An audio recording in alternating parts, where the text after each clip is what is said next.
Sehingga ini penting, gejolokan-gejolokan para ulama, para guru ini penting. Karena ternyata para nabi itu menjadi pinter, itu ya karena digojlok pangeran. Saya punya sekian contoh di kitab-kitab para wali. Ketika datang malakul mauti ke Nabi Ibrahim dan akan mengambil nyawanya, itu Nabi Ibrahim tangklet, kowe sapa? Aku malaikat. Ono apa? Ditugasno pangeran mencabut nyawa Anda. Terus kata Nabi Ibrahim, apa kamu tahu saya ini siapa? Ya tahu, Anda Khalilur Rahman, kamu kekasih Allah. Terus kata Nabi Ibrahim, hal ra'aita habiban yumitu habibah. Masa ada kekasih membunuh yang dikasih? Pasti Anda salah. Ya karena malaikat nggak pernah ngaji di sini, di progresif ini. Dia tidak bisa jawab. Akhirnya niki kalau pamit, niki kalau sembuh niki cekap. Niki cekap. Bingung, betul kulino nih bingung.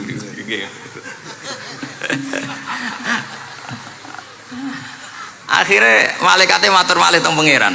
Ya Allah, kata Nabi Ibrahim logikanya begini, wa hal ra'aita habiban yumitu habibah.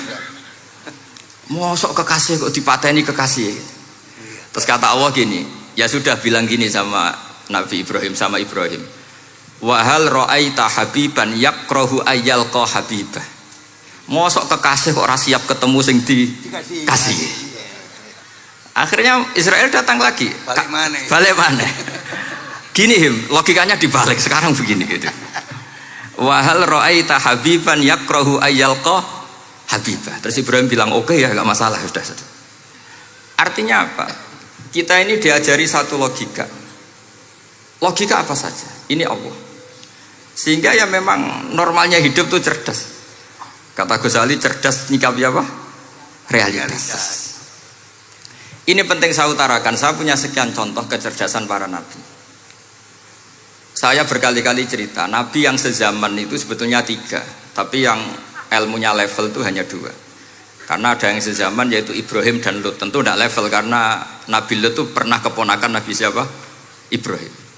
Kedua Nabi Musa dan Nabi Harun. Tapi ini juga agak level karena Nabi Harun jadinya nabi itu karena proposal Nabi Musa. Jadi proposal mulai dulu ya ada.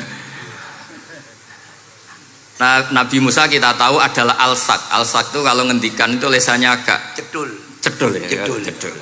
Ini nanya jejer ke sana. Jadi kalau nggak bisa tanya ya. Bahasa Arabnya pokoknya al-sak, cedul ya. Cedul. Karena masyhur ya kita tahu cerita itu Musa yang kecil itu sebeling. Jadi nak digendong Fir'aun itu dijabuti jenggote. Padahal masih kecil. Sesuai Fir'aun curiga dasar Bani Israel. Lama-lama dia memutuskan sepatah ini ya, jadi jelas darah-darah Israel. Kita tahu Fir'aun adalah orang Kipti, orang Mesir. Setelah berkali-kali gitu terus tanya gini sama Asia, ini anak ini sudah bisa mikir, memang dasar Bani Israel jadi gak suka orang Kipti. Orang bah cah cilik biasa gak masalah. Singkatnya terus dites ada jamroh, ada bara api sama apel. Sebetulnya Musa ini sudah tahu mau ngambil apel, tapi kalau dia ngambil apel dibunuh sama Fir'aun berarti bisa membedakan. Akhirnya sama Jibril diarahkan ngambil apa? Api jamroh tadi. Akhirnya agak ditelan terus menjadi lesannya apa? Cedul. Sampai sepuh jadi nabi tetap begitu. Makanya beliau ngendikan Rabbis shrahli sadri wa yassirli amri wahlul 'uqdatam min lisani yafqahu qawli. Terus proposalnya itu tadi waj'alli waziram min ahli Haruna akhi. Sebagian ayat lebih jelas lagi yaitu wa akhi Harun huwa afsahu minni lisanan fa arsilhu ma'iyya rid ayyusaddiquni. Jadi dan saudara saya Harun lebih fasih berbicara daripada saya. Jadi kualitas ilmiahnya bagus Musa tapi jubirnya itu Harun. Ya kira-kira kayak Mbah Lim dulu. Iya Mbah Lim. Ya gitu.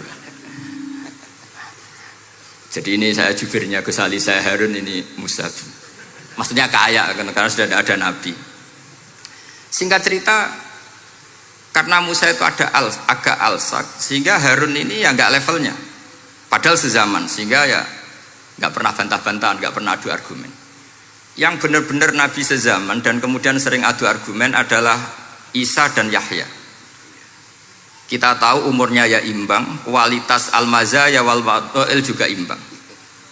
Nabi Isa kita tahu wa yukallimun nasa fil mahdi wa kahla. Mulai kecil bisa ngendikan ya sudah pinter. Nabi Yahya kita tahu, ya Yahya khudil kitabah bikuwah wa atainaul hukma sabiyya. Jadi sama-sama pintar. Wa hananan min ladunna wa zakah wa kana taqiyya. Itu dua beliau ini menjadi satu manhaj besar dalam Islam. Itu kalau main ke salah satu kampung, itu Nabi Isa tanyanya aneh.